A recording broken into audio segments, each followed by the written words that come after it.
আসসালামু আলাইকুম, সবাইকে স্বাগত জানাচ্ছি আরও একটি নতুন রেসিপি দেখার জন্য। মাংস রান্না করে ঝামেলা ছাড়াই গরুর মাংস পুলি পিঠা বানানোর সহজ রেসিপি আজকে করে দেখাচ্ছি। খেতে অনেক বেশি সুস্বাদু। যদি ভিডিওটি ভালো লেগে থাকে লাইক দিয়ে দেখা শুরু করবেন। চলুন মূল রেসিপি শুরু করা যাক। একটি বাটিতে নিয়ে নেব 2 কাপ পরিমাণ আটা। আপনারা চাইলে এখানে ময়দাও নিতে পারেন। আজকে আমি আটা দিয়ে করে দেখাচ্ছি। দিয়ে দিব হাফ চা চামচ পরিমাণ লবণ, 1/4 চা চামচ কালো জিরা এবং 1 চা চামচ পরিমাণ রান্নার তেল। এখন সবগুলো উপকরণ ভালো করে মিশিয়ে নিচ্ছি। মেশানো হয়ে গেলে নর্মাল টেম্পারেচারে থাকা পানি দিয়ে একটি ডো বানিয়ে নেব। অল্প অল্প পানি দিয়ে ডোটা করার চেষ্টা করবেন, নয়তো কিন্তু এটা নরম হয়ে যাবে। আমার ডোটা নরম হয়ে গিয়েছিল, তাই সামান্য পরিমাণ আটা নিয়েছি। এটা 15 মিনিটের জন্য রেস্টে রেখে দিচ্ছি। এখন পুর রেডি করে নিচ্ছি। আমি এখানে রান্না করে যে মাংস থাকে সেই মাংস দিয়ে আজকে পুলি পিঠা বানাবো। মাংসগুলো আমি একটু হাত দিয়ে ভেঙে নিয়েছি। একটা প্যানে 2 টেবিল চামচ পরিমাণ রান্নার তেল দিয়ে দিলাম। তাতে দিয়ে দিব 1/4 চা চামচ পরিমাণ পেঁয়াজ কুচি।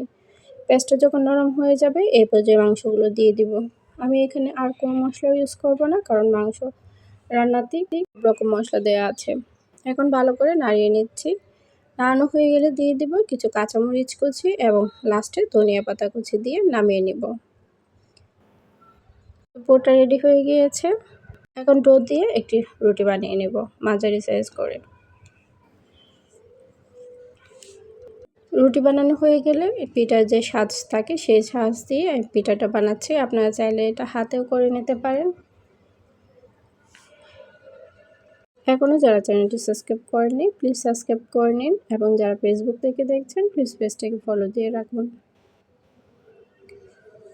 এই পিঠাটা খেতে কিন্তু অনেক বেশি সুস্বাদু। আপনারা চাইলে কিন্তু চালের গুঁড়ো দিয়ে এটা করে নিতে পারেন, কিন্তু ময়দা দিয়ে করলে এটা সফট হয় এবং খেতে অনেক বেশি সুস্বাদু হয়।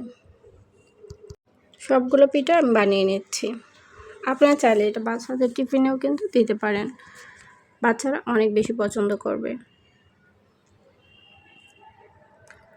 সবগুলো বানানো হয়ে গিয়েছে। একটি প্যানে দিয়ে দিব পর্যাপ্ত পরিমাণ রান্নার তেল।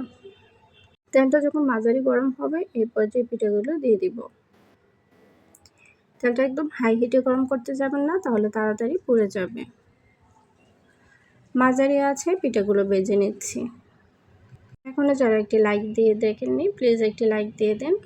আপনাদের একটি লাইকেই কিন্তু আমার কষ্টটা সার্থক হয়। আমার 5 মিনিটের মতো ভেজে নিয়েছি। 5 মিনিট পর উঠিয়ে নিয়েছি। তো পিঠাগুলো কেমন হয়েছে অবশ্যই কমেন্ট করে জানাবেন, এবং নতুন আরও একটি ভিডিও দেখার আমন্ত্রণ জানিয়ে আজকের মতো বিদায় নিচ্ছি। সবাইকে অসংখ্য ধন্যবাদ। আল্লাহ হাফেজ।